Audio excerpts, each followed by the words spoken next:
Құрметті балалар, қазақ халқы рухани зор байлықтың мұрагері атты Наурыз мерекесіне арналған тақырыптық экскурсияға қош келдіңдер. Наурыз мейрамы ежелгі заманнан қалыптасқан жыл бастау мейрамы. Ол 22 наурызға келіп тіреліп тұр. Өйткені осы күні күн мен түн теңеледі. Қазақ халқы соны біліп, қыстан шықтық, аман есен жазға іліктік деп жыл басталады деп есептеген. Балалар, бұл мереке қарсаңында күн жылынып, ағаштар бүршік атып, алғашқы бәйшешек гүлдейді. Табиғат тамаша күйге еніп, жанарып, жанданады. Сондықтан көктемнің алғашқы айын Наурыз деп атаған. Наурыз деген парсы тілінен аударғанда жаңа күн, жаңа жыл деген ұғымды білдіреді. Сондықтан да халық көктемнің алғашқы айы Наурызды ұлыстың ұлы күнін асыға күткен екен. Енді әр адам жаңа жылды ақ көңілмен, ақ пейілмен қарсы алып, бірін-бірі қонаққа шақырған. Егер де өкпе реніштері болса, бір-біріне қонаққа барып сыйлық сыйлаған екен. Қазақ халқы бұл күні амал мерекесі, көрісу мерекесі деп атаған. Ұлыстың ұлы күнін, Наурыз мерекесін, Наурыз көжесіз елестету өте қиын, мүмкін емес деуге болады. Бұл күні әрбір үйде қазанда Наурыз көже дайындалған. Ырымшыл қазақ әу бастан киелікке, қасиетті сандарға мән берген.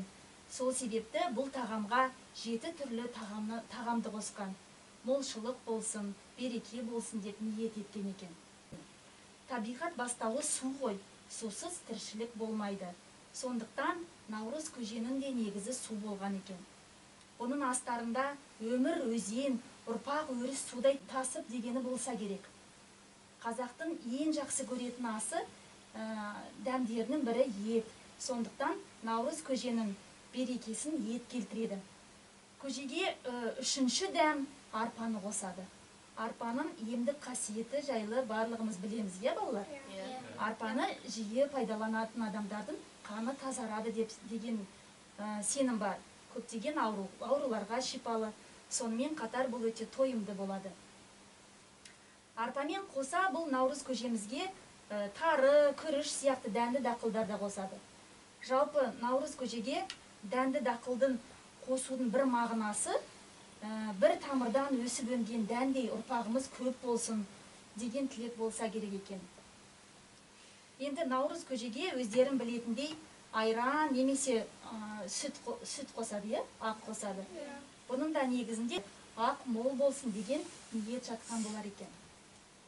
Қазақтың ұлттық тағамдарының бірі құрт та көженің дәмін ерекшелендіріп, дәмді қылдырады. Енді кез келген тағамның дәмін тұз келтіреді дейді.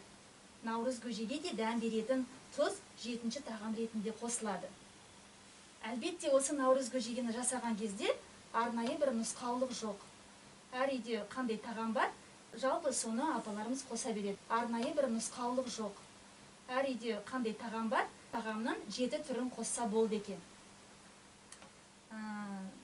Наурыз мерекесінде осылай міне қазандар көжеге толып, ауыл тұрғындары біріне бірі қонақ болып барады екен.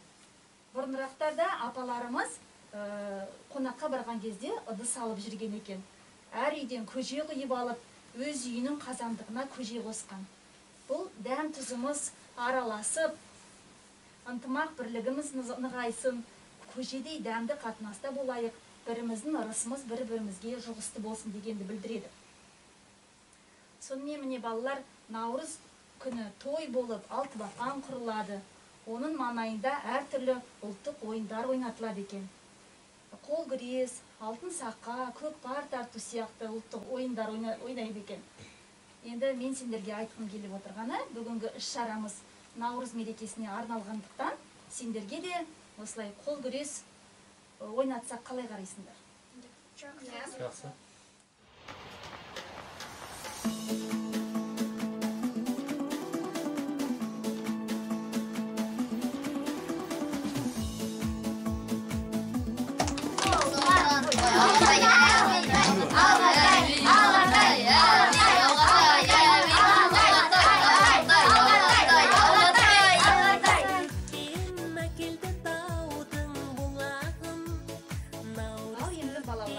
Наурыз мерекесі туралы сендердің де білетіндерің бар шығар. Ата мұра, асыл қазынан демекші, ұлттық салт дәстүрімізге байланысты сұрақтарымыз бар. Соған балалар сендер жауап беріп көріңдер. Наурыз төл дегенді қалай түсінесіңдер? Наурыз төл деген наурызда малдардың төлдеуі. Жақсы. Наурыз көк дегеніміз не, кім біледі? Наурыз көк ол наурыз айында ұшып келетін құс. Оны бірінші көргендер наурыз көк келдің бе деп шақырып жеп шашады. Жарайсың. Жыл басының алғашқы сүтін қалай айтамыз? Уыз. Жақсы, жарайсыңдар. Жыл басының алғашқы көгін не дейміз? Бешешек. Жыл басының алғашқы сый тамағын қалай айтамыз? Иқаша. Жақсы. Енді наурыз айында жігіттер қыздарға сый береді екен, соны қалай аталады? Селеткізер. Жақсы балалар. Балалар өте білімді, тапқыр екенсіңдер барлықтарын. Енді ән көңілдің ажары демекші, наурыз тойы ән думансыз өтпейді. Бүгінгі біздің іс-шарамызға жас өнерпазымыз Арайлымның орындауында Ақ Дариға әнін тыңдайық.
Баршаңызға құтты болсын, ұлыс күні 10 болып, ақ мол болсын деген тілекпен біздің тақырыптық экскурсиямызды аяқтаймыз. Келгендеріне көп рахмет, сау болыңдар.